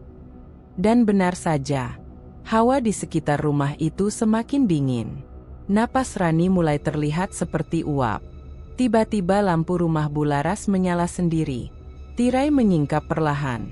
Dari balik jendela, terlihat bayangan dua sosok berdiri di belakang Bu Laras. Tubuh mereka tinggi, kurus, tanpa wajah, hanya bentuk gelap yang menguap seperti asap. Bu Laras berdiri di tengah mereka, menatap keluar jendela. Matanya kosong, tapi bibirnya bergerak perlahan. Seolah berbicara kepada sesuatu yang tak terlihat. Rani menjerit pelan. Pak Darto menariknya mundur. "Jangan lihat. Itu bukan manusia lagi." Namun semua warga tetap terpaku, tak bisa mengalihkan pandangan. Dari dalam rumah terdengar suara keras seperti kayu pecah, lalu teriakan panjang, memilukan, dan penuh ketakutan. Suara Bu Laras sendiri. Lampu rumah padam seketika. Beberapa warga berteriak dan berlari, sementara yang lain hanya membeku di tempat, tubuh gemetar ketakutan. Dalam kegelapan, pintu rumah berderit terbuka sendiri. Dari dalamnya keluar hawa busuk yang lebih tajam, disertai suara pelan seperti napas berat. Keesokan paginya, rumah itu tampak berubah total. Cat dindingnya mengelupas, jendela pecah, dan pintu terlepas dari engselnya. Tak ada tanda-tanda Bu Laras. Hanya bau busuk yang kini makin pekat dan tak hilang meski sudah disiram air bunga oleh warga. Rani berdiri di depan pagar bersama Pak Darto. Ia menatap rumah itu lama, lalu berkata lirih, "Rumah ini seperti hidup, dan kini sedang sekarat." Pak Darto mengangguk pelan. "Bukan rumahnya yang mati, Rani. Tapi roh yang dulu menghuni tubuh Bu Laras, kini sudah menelan semuanya." Di balik tirai robek di lantai 2, sesuatu bergerak. Bayangan hitam menatap keluar jendela. Dan sore itu, seluruh desa Sukasari tahu. Rumah Bu Laras bukan sekadar tempat tinggal lagi, tapi pintu menuju sesuatu yang tak seharusnya ada di dunia manusia. Malam itu, satu suro kembali tiba. Malam yang bagi sebagian orang dianggap sakral, tapi bagi sebagian lain adalah malam yang sebaiknya dihindari. Desa Sukasari tampak lebih sunyi dari biasanya. Tidak ada obor di jalan, tidak ada warga yang berani keluar rumah. Semua jendela tertutup rapat, hanya suara jangkrik dan desir angin yang terdengar menyapu pepohonan. Namun di rumah besar yang kini tampak usang di ujung desa, Bu Laras menyiapkan sesuatu. Di ruang bawah tanah tersembunyi, ia menyalakan lilin merah yang meneteskan cairan panas ke lantai tanah. Wajahnya pucat, matanya sembab, dan tangannya bergetar ketika menaburkan bunga kenanga kering ke dalam mangkuk besar berisi air hitam. "Maafkan aku, belum kutemukan penggantinya," gumamnya, nyaris seperti menangis. Di depannya, ada cermin tua yang retak di bagian tengah. Bayangannya tampak kabur, tapi sesekali muncul bayangan lain di belakangnya, gelap, tinggi, dan tanpa wajah. Bu Laras menunduk, menggenggam sebilah pisau kecil berlumur darah ayam. "Aku sudah memberi, bertahun-tahun aku memberi. Hanya kali ini saja, izinkan aku menunda." Suara berat menjawab dari balik bayangan cermin, lirih tapi tajam. "Janji adalah darah, Laras. Sekali kau berhenti memberi, maka kau yang menjadi ganti." Cermin itu bergetar hebat. Api lilin bergoyang, seolah tersedot oleh angin yang keluar dari permukaan kaca. Bularas mundur satu langkah, wajahnya ketakutan. Di tempat lain, Pak Wanto yang sedang bersemedi di rumahnya di tepi hutan mendadak membuka mata. Api dupa di depannya padam tanpa sebab. Ia mencium bau anyir menyengat, tanda bahwa penagih mulai turun ke dunia manusia. Tidak semestinya kau melanggar janji, Laras, gumamnya pelan. Ia segera mengambil tas kulit berisi benda-benda ritual dan berjalan cepat ke arah desa. Langkahnya disertai suara ranting patah di bawah kaki, sementara angin malam berdesir membawa aroma tanah basah dan bunga busuk. Sementara itu, di ruang bawah tanah, Bularas terus berusaha melanjutkan ritualnya. Ia menggambar simbol di lantai dengan darah ayam, tapi darah itu malah mengering dengan cepat, tak lagi hidup seperti dulu. Lilin satu persatu padam, meninggalkan kegelapan yang pekat. Tiba-tiba cermin di depannya retak sepenuhnya, lalu dari celah retakan itu muncul tangan hitam yang panjang dan kurus, merayap keluar seperti mencari sesuatu. Suara berbisik memenuhi ruangan. Tumbal gagal, ganti-ganti. Bularas menjerit, menjatuhkan pisaunya. Ia berlari ke pintu, tapi pintu kayu itu terkunci dari dalam. Bayangan hitam mulai memenuhi seluruh ruangan, membentuk sosok tinggi berwajah kabur dengan mata merah menyala. "Tidak, aku belum siap," teriak Bularas. Sosok itu tertawa pelan, suaranya berat dan bergema. "Kau yang memanggilku dulu, Laras. Kini waktunya membayar." Bularas memeluk dirinya sendiri, gemetar hebat. Ia mencoba menyebut mantra yang dulu diajarkan makhluk itu, tapi lidahnya keluh. Bibirnya hanya bergerak tanpa suara. Lalu tiba-tiba, semua lilin menyala bersamaan, api besar membentuk lingkaran di sekelilingnya. Tanah di bawahnya bergetar, dan suara jeritan samar terdengar dari bawah lantai, seperti banyak orang menangis bersamaan. Bularas menutup telinga, menangis histeris. "Ampuni aku. Aku hanya ingin hidup makmur. Aku tak ingin miskin lagi." Bayangan itu mendekat. Dari tubuhnya keluar asap tebal berwarna gelap, membentuk wajah-wajah manusia yang pernah menjadi tumbal. Mereka berbisik bersamaan, memanggil namanya. "Laras, giliranmu." Di luar rumah, Rani yang tidak tahan dengan firasat buruk berlari menuju rumah Bularas. Ia membawa lampu minyak kecil dan liontin pemberian Pak Wanto. Tapi semakin dekat ke rumah itu, hawa dingin semakin menekan.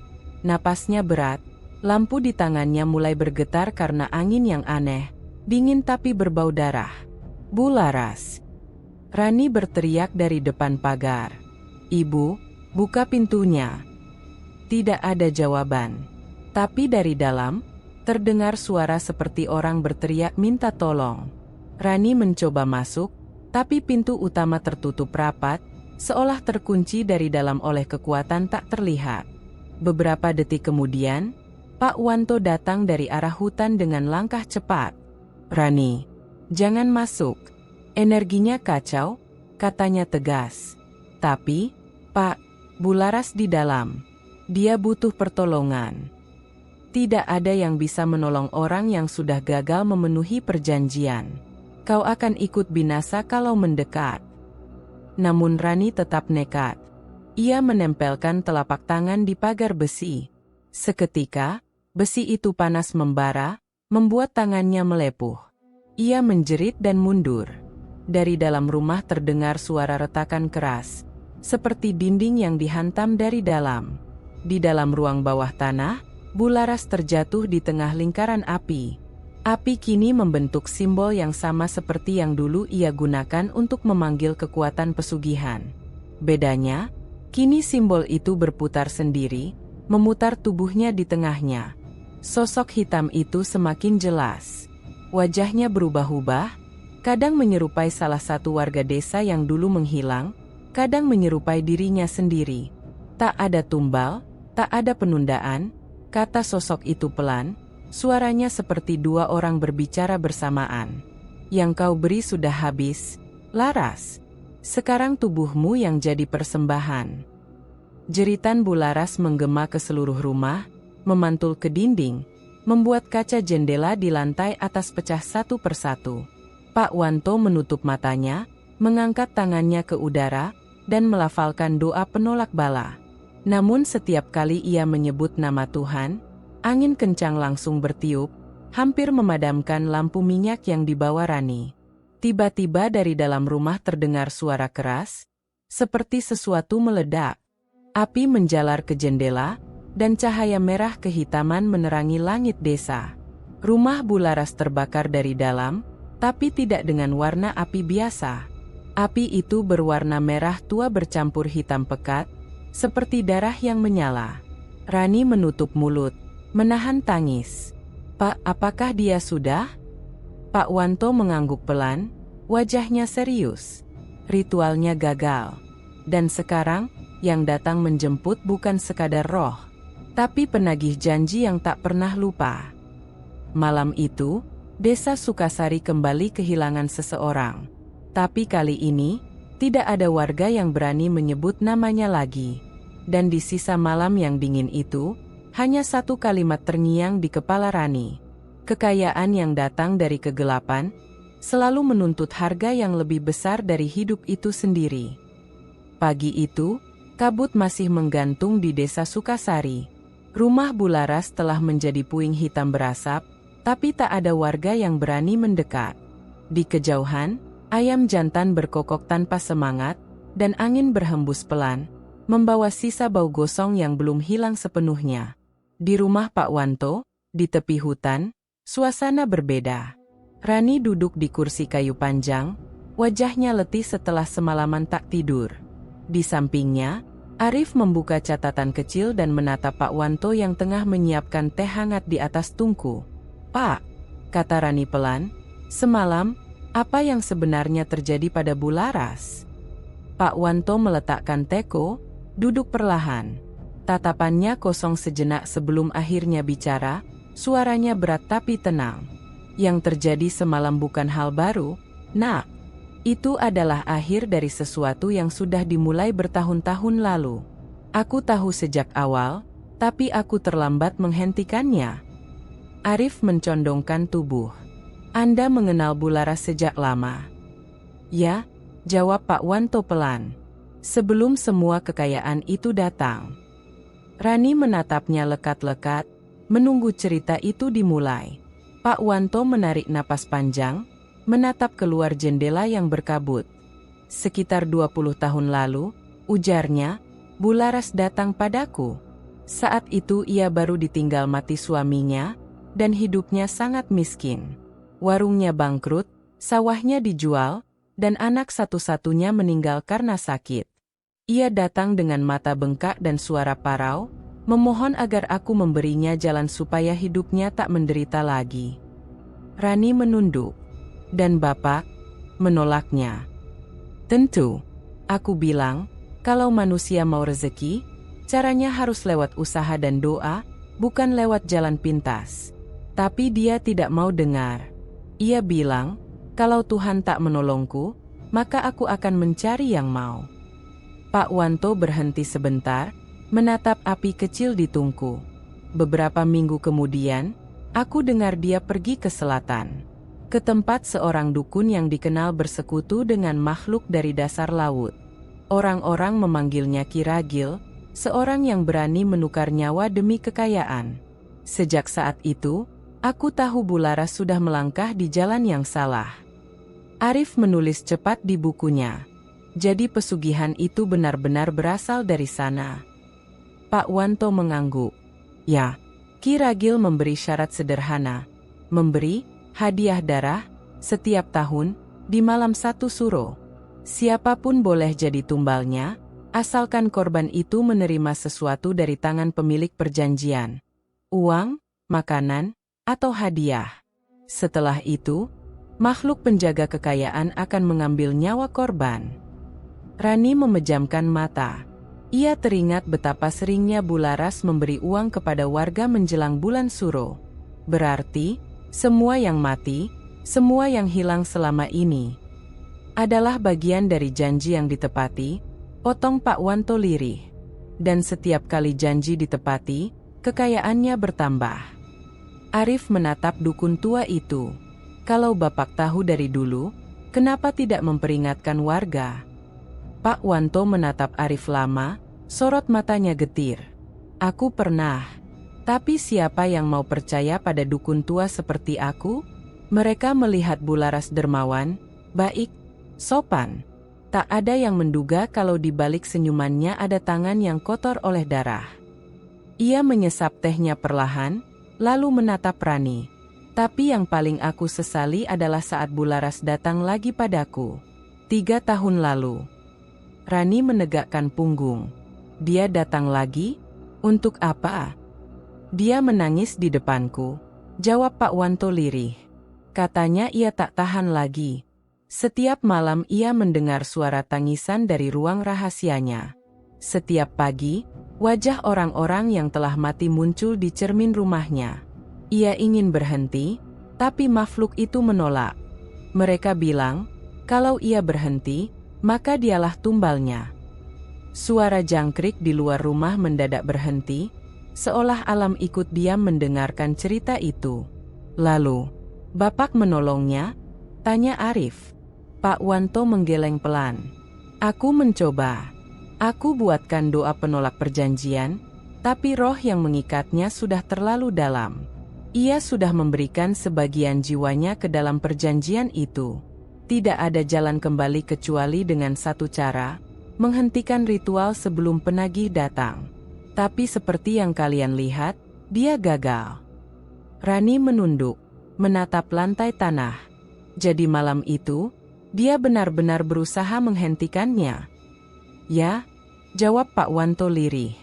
Tapi perjanjian setua itu tak bisa dibatalkan oleh air mata atau rasa takut. Ia menunda tumbal, dan akhirnya dia sendiri yang ditarik. Sunyi merayap di antara mereka. Arif menutup bukunya perlahan. Berarti, semua ini dimulai karena keputusasaan. Bukan hanya itu, jawab Pak Wanto. Juga karena keserakahan. Setelah tahun pertama, Bularas tak lagi takut. Ia mulai menikmati kemewahan, rumah besar, emas, pujian warga. Ia pikir ia bisa mengendalikan roh itu, tapi ia salah. Tak ada manusia yang bisa mengendalikan iblis. Ia berdiri, berjalan ke rak tua, dan mengambil sebuah kotak kayu kecil. Dari dalamnya, ia keluarkan sebuah keping perak dengan ukiran aneh di tengahnya. Ini peninggalan dari Ki Ragil. Aku menemukannya di reruntuhan rumahnya setelah dia menghilang. Lihat ukiran ini, lambang yang sama seperti di dapur Bularas, bukan? Rani mengangguk pelan. Ya, simbol itu yang aku lihat waktu pertama kali di rumahnya.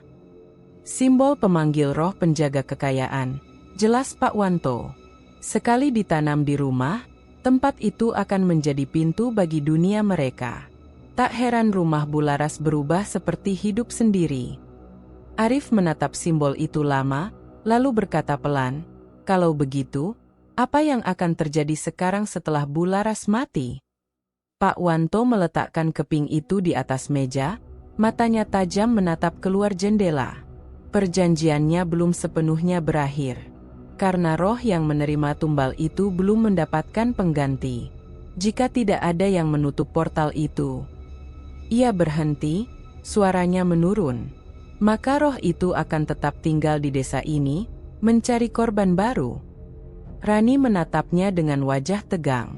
Korban baru. Pak Wanto menatap dua anak muda itu dengan tatapan yang berat. Ya, biasanya, roh seperti itu akan mencari orang yang paling dekat dengan perjanjian terakhir. Dan kalian berdua, sudah terlalu dekat dengan rahasia Bularas. Angin kembali berhembus dari arah hutan. Tirai bergoyang perlahan. Dan di kejauhan, gonggongan anjing terdengar panjang, menggema seperti pertanda buruk yang baru saja dimulai. Malam itu, langit di desa Sukasari berwarna kelabu. Angin berembus dari arah hutan, membawa aroma lembab dan samar-samar bau gosong yang masih tersisa dari reruntuhan rumah Bularas. Di balai desa, lampu-lampu minyak menggantung redup, menimbulkan bayangan bergerak di dinding bambu. Suasana tegang. Warga berdatangan satu persatu, wajah mereka penuh curiga dan gelisah. Di tengah ruangan, Arif berdiri dengan berkas lusuh di tangannya, sementara Rani duduk di samping Pak Darto, kepala dusun yang dikenal keras tapi adil. Semua ini sudah kebangetan, Rif, kata Pak Darto, menepuk lututnya dengan gusar. Sejak rumah Bularas kebakar, banyak warga ngeluh dengar suara aneh di malam hari. Ada yang lihat bayangan perempuan di sawah, ada yang mimpi dipanggil-panggil. Aku nggak mau desaku jadi sarang setan. Arif mengangguk.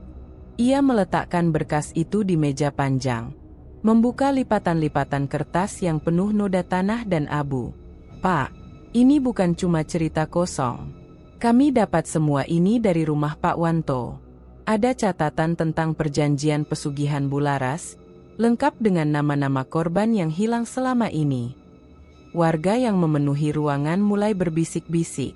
Seorang ibu menutup mulutnya, matanya berair. Nama anakku, ada di situ, nak? Tanyanya dengan suara gemetar. Arif menatapnya pelan, lalu mengangguk. Iya, Bu.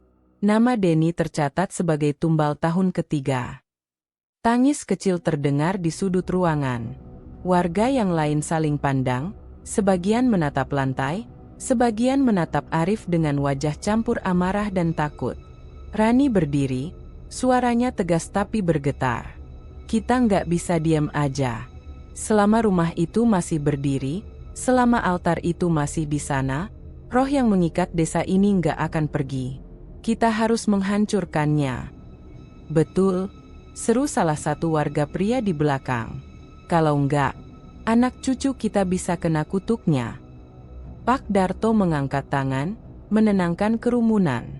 Jadi maksud kalian, kita ke sana malam ini. Arif menatap Pak Darto dalam-dalam. Semakin lama dibiarkan, semakin kuat pengaruhnya. Kata Pak Wanto, portalnya terbuka karena ada benda pemanggil di rumah Bularas. Kita harus pastikan semua itu dimusnahkan malam ini juga. Pak Darto menarik napas berat. Baiklah, kalau begitu, kita bergerak sekarang. Rombongan warga berangkat membawa obor, parang, dan bambu panjang. Suara langkah kaki mereka bergema di jalanan tanah, berpadu dengan desir angin malam yang dingin. Rani berjalan di samping Arif, sementara Pak Darto memimpin di depan. Dari kejauhan, rumah Bularas tampak seperti bayangan hitam yang berdiri di tengah kebun pisang. Arif, bisik Rani, apa kau yakin kita siap? Arif tak menjawab, hanya menggenggam senter di tangannya lebih erat. Kita nggak punya pilihan.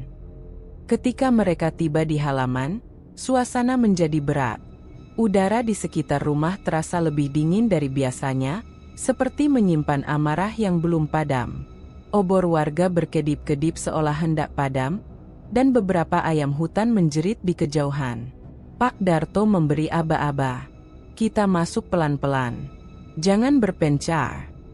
Mereka melangkah ke dalam rumah yang gosong. Dindingnya masih hitam berjelaga, namun anehnya, bagian tengah rumah tampak utuh.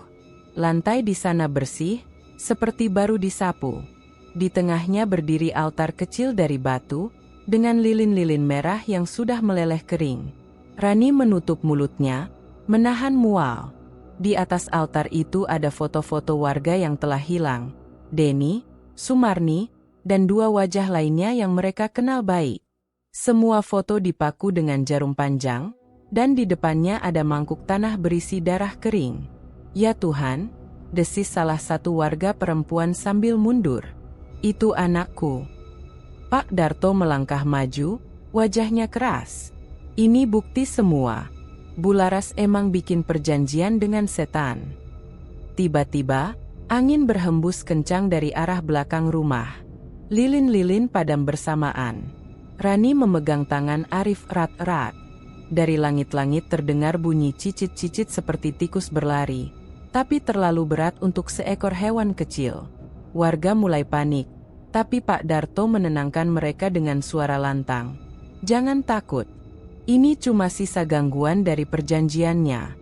Kita bakar tempat ini sekarang juga, sebelum makin parah. Dengan cepat, warga mengumpulkan jerami kering dan pecahan kayu di sekitar altar.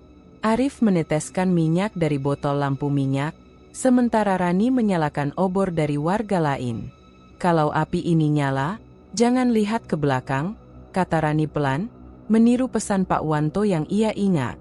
Apapun yang kita dengar, jangan menoleh. Arif menatapnya sebentar, lalu mengangguk. Ayo. Api pertama menyambar cepat. Dalam hitungan detik, altar itu dilalap nyala jingga, dan suara berdesis keluar dari dalamnya, seperti suara benda basah terbakar. Warga mundur beberapa langkah, sebagian berteriak saat melihat asap hitam membentuk wajah samar-samar perempuan yang berteriak tanpa suara. Bularas, bisik seseorang. Wajah itu memudar seiring api membesar. Rumah Bularas terbakar lagi untuk kedua kalinya. Kali ini bukan karena kutukan, tapi karena tekad warga yang ingin mengakhiri semuanya. Pak Darto berdiri tegak di depan kobaran itu. Mulai malam ini, nggak ada lagi rahasia yang disembunyikan di desa ini. Serunya lantang. Arif menatap api dengan wajah tegang, lalu berbisik pada Rani. Kau lihat? Api ini nggak seperti api biasa, warnanya lebih gelap. Rani mengangguk, matanya memantulkan cahaya merah itu. Semoga ini cukup buat menutup semuanya. Tapi jauh di antara kobaran api yang menelan altar itu, terdengar sesuatu. Suara tawa kecil yang perlahan berubah menjadi erangan panjang, seperti seseorang yang menjerit dari dalam bumi. Warga tak mendengarnya jelas, tapi Arif dan Rani saling berpandangan. Mereka tahu, malam itu memang mengakhiri sesuatu. Namun mungkin juga membangunkan sesuatu yang lebih besar. Malam itu, langit di desa Sukasari tampak lebih gelap dari biasanya. Angin bertiup kencang membawa aroma hujan dan tanah basah. Di kejauhan, rumah besar milik Bularas berdiri muram, seperti menunggu ajalnya sendiri. Kabut tipis merayap di tanah, sementara suara gamelan dari arah hutan entah kenapa terdengar samar, lirih, dan menakutkan. Di dalam rumah yang sebagian telah gosong itu, Bularas berdiri di tengah ruangan. Wajahnya pucat, mata sayunya memantulkan nyala lilin merah di sekeliling altar batu. Tangannya bergetar memegang mangkuk tanah liat berisi darah ayam hitam. Di belakangnya, kain hitam terbentang di dinding, penuh dengan simbol-simbol kuno yang dilukis memakai darah kering. Ini tahun terakhir, bisiknya dengan suara serak. Aku sudah beri banyak. Jangan ambil aku, bukan aku yang harus pergi malam ini. Ia menunduk, meneteskan darah itu ke atas lantai. Tanah di bawahnya bergetar halus, dan dari retakan kecil muncul asap kehitaman yang berputar seperti ular. Bularas menunduk semakin rendah, tubuhnya gemetar, keringat dingin mengalir di pelipis. Tuanku, suaranya bergetar. Aku sudah memenuhi janjiku bertahun-tahun. Aku mohon, biarkan aku hidup lebih lama. Aku akan bayar lebih, aku akan beri seluruh harta yang kumiliki. Suara berat menjawab dari balik bayangan.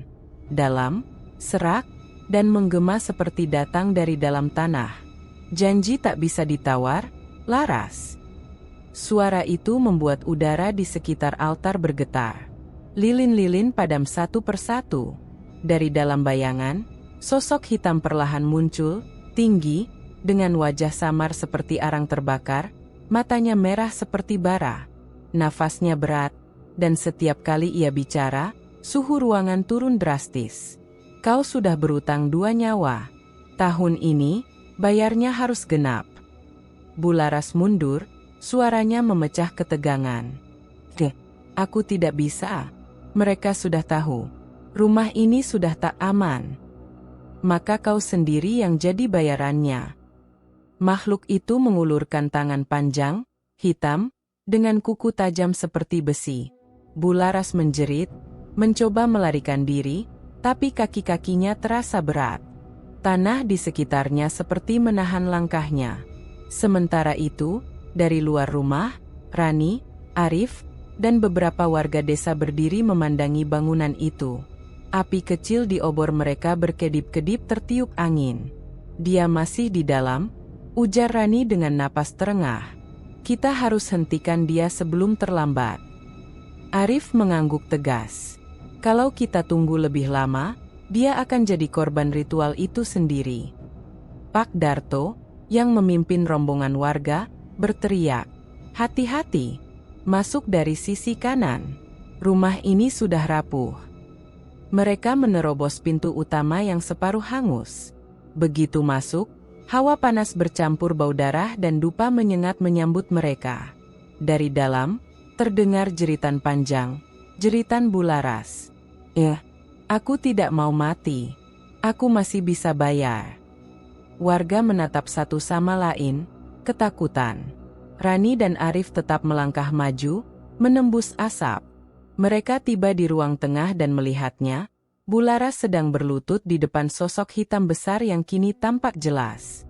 Tubuh makhluk itu seperti asap pekat, dengan bentuk manusia tapi tanpa wajah yang utuh. Rani berteriak, "Bularas, hentikan. Lepaskan semuanya. Itu bukan keselamatan, itu neraka." Bularas menoleh dengan mata yang hampir putih seluruhnya. "Kau tidak tahu apa-apa. Aku cuma ingin hidup." Makhluk itu memutar kepalanya perlahan ke arah Rani dan Arif, matanya menyala merah. "Kau saksi berikutnya." Lantai bergetar keras. Lilin-lilin menyala lagi dengan warna ungu gelap. Di sekeliling altar, bayangan-bayangan kecil muncul, wujud para korban tumbal. Wajah mereka kosong, tapi tubuh mereka seperti masih mencoba meraih hidup yang telah direnggut. Rani berteriak, "Arif, pecahkan mangkuknya."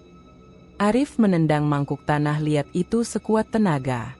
Darah di dalamnya tumpah ke lantai, dan suara mendesis keras terdengar. Makhluk itu meraung marah, suaranya menggema hingga keluar rumah. Api dari obor warga menyambar tirai dan lantai kayu, menjalar cepat ke seluruh ruangan. Bularas berusaha berlari, tapi makhluk itu menangkapnya dengan satu tangan. Tubuhnya terangkat ke udara, lalu dijatuhkan keras ke altar batu.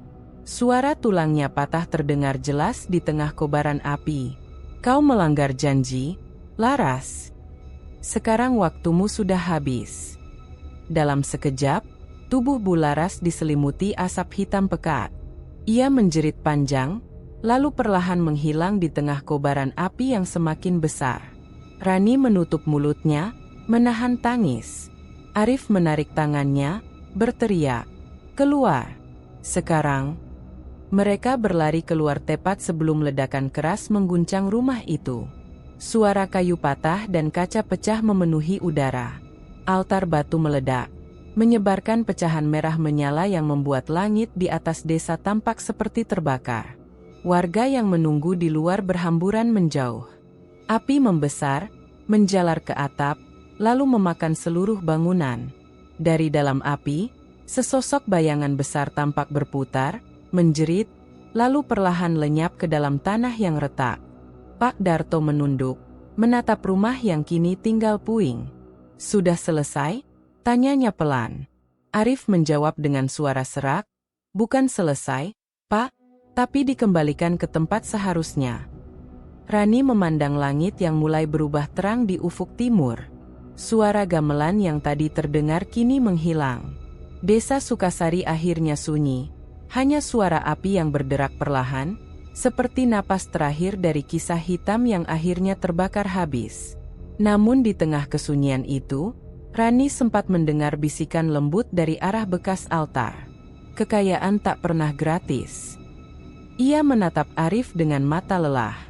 Mereka sama-sama tahu, meski rumah Bularas telah menjadi abu, jejak dosa pesugihan itu akan terus membekas di tanah Sukasari untuk waktu yang sangat lama. Pagi itu, kabut tipis masih menggantung di atas desa Sukasari. Aroma asap sisa kebakaran semalam belum sepenuhnya hilang. Di tempat yang dulunya berdiri megah rumah Bularas, kini hanya tersisa puing hitam, abu yang berserakan, dan arang kayu yang masih mengepulkan asap tipis. Burung-burung enggan terbang di atas reruntuhan itu, seolah tanahnya menolak kehidupan untuk sementara. Arif berdiri di tepi pagar besi yang bengkok. Tangannya memegang buku catatan lusuh, sementara di belakangnya, beberapa warga desa berbisik pelan. Di antara mereka ada Pak Darto, wajahnya muram, serta Rani yang diam memandangi sisa rumah itu tanpa suara. Semua sudah jadi abu, gumam Pak Darto lirih. Tak kusangka, orang sebaik Bularas menyimpan dosa sebesar itu. Rani menunduk. Kebaikan yang dipaksakan demi menutup kejahatan, pada akhirnya, tak bisa bertahan lama. Petugas dari kecamatan datang pagi itu, memeriksa lokasi. Dari tumpukan puing, mereka menemukan sisa tubuh hangus, tidak lagi bisa dikenali, hanya cincin emas di jarinya yang masih utuh. Rani langsung mengenalinya. Itu cincin Bularas, ucapnya pelan. Pak Darto menarik napas panjang. Berarti, dia tidak sempat lari. Arif menulis sesuatu di catatannya. Ia mendekati salah satu petugas yang mengangkat benda kecil berwarna kuning keemasan dari antara abu. Benda itu bukan perhiasan, tapi gumpalan logam meleleh, campuran antara emas, uang logam, dan sisa kalung yang menempel jadi satu. Semua kekayaan yang dia kumpulkan, kata Arif pelan, akhirnya kembali jadi tanah juga. Ia menatap benda itu lama-lama, lalu menutup buku catatannya. Di langit, sinar matahari pagi mulai menembus kabut, tapi kehangatannya terasa aneh. Seperti menimpa desa yang baru saja kehilangan sesuatu yang tak bisa diucapkan. Sore harinya, warga desa berkumpul di balai desa untuk mendoakan arwah Bularas dan korban-korban yang selama ini hilang. Tidak ada yang bersorak atau merasa puas. Semua hanya diam, saling menunduk, dengan rasa bersalah dan takut yang sama. Pak Darto berdiri di depan mereka, suaranya parau, "Kita tidak boleh membiarkan hal seperti ini terjadi lagi. Kekayaan, jabatan, apapun itu, tak sebanding dengan harga jiwa manusia." Rani memandangi wajah-wajah warga yang dulu begitu percaya pada kebaikan Bularas. Banyak yang menangis diam-diam, menyesali keserakahan mereka sendiri karena terlalu mudah tergiur uang dan makanan yang pernah dibagikan Bularas setiap tahun. Di antara mereka, anak kecil berlari-lari membawa selembar uang 100.000 yang ditemukan di jalan dekat reruntuhan. Tapi anehnya, uang itu setengah gosong, dan saat disentuh, terasa dingin seperti es. Pak Darto segera mengambilnya dan membakarnya di tungku balai desa. Api menyala, tapi uang itu tidak langsung habis. Baru setelah beberapa detik, kertasnya hancur dengan suara mendesis pelan. Semua terdiam. Menjelang sore, Arif duduk sendirian di warung yang menghadap ke arah reruntuhan rumah Bularas. Laptopnya terbuka. Jari-jarinya mengetik perlahan, kalimat demi kalimat. Kekayaan dari darah tak pernah membawa berkah. Di desa Sukasari, seorang wanita dermawan yang dikagumi ternyata hidup dalam perjanjian dengan kegelapan. Tahun demi tahun ia membayar dengan nyawa orang lain, hingga akhirnya, janjinya menelan dirinya sendiri. Rumahnya terbakar, tapi jejak keserakahannya tetap membekas di tanah ini. Tidak ada pesugihan yang benar-benar memberi kehidupan.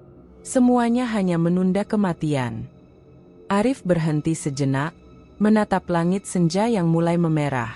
Ia lalu menambahkan satu kalimat terakhir di bawah tulisannya.